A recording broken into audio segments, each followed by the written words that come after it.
itu perkembangan saat ini. Bagaimana kondisi tersangka? Sehat. Kalau kemarin terekspos kondisinya misalnya dalam melakukan kegiatannya, mungkin dia dalam keadaan stres atau gangguan mental, itu tidak ada. Saya tekankan, saya jelaskan, saya pastikan tidak ada. Dia dalam keadaan sehat, dalam keadaan sadar saat melakukan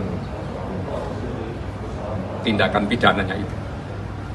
Kalau tadi disebut Pak Arief, saat mengeksekusi itu dalam keadaan sadar dan sehat. Sampai ke Polda, dia dalam keadaan sehat. Kalau dia gangguan mental, nggak sehat, nggak mungkin dia nyetir sendiri dari Solo Selatan sampai ke Polda.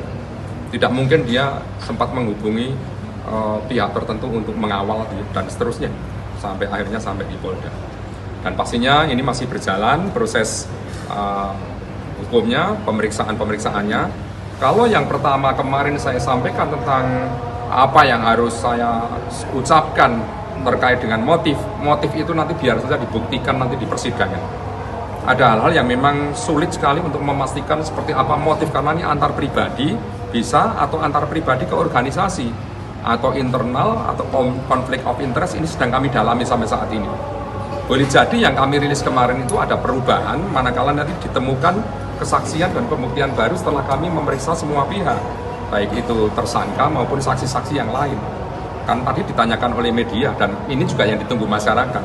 Tetapi tidak semua informasi itu harus diungkap saat ini sebelum semuanya diproses secara tuntas.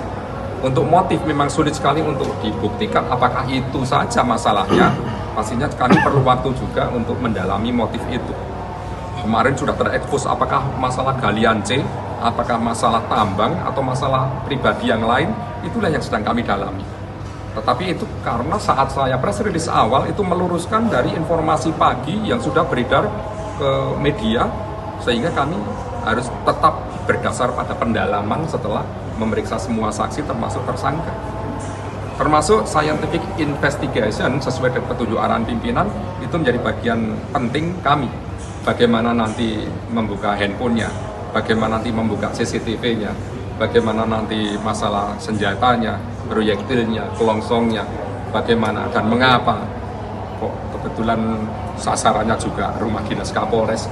Ini kan nanti harus kita dalami melalui pemeriksaan ini, karena pemeriksaan masih berjalan.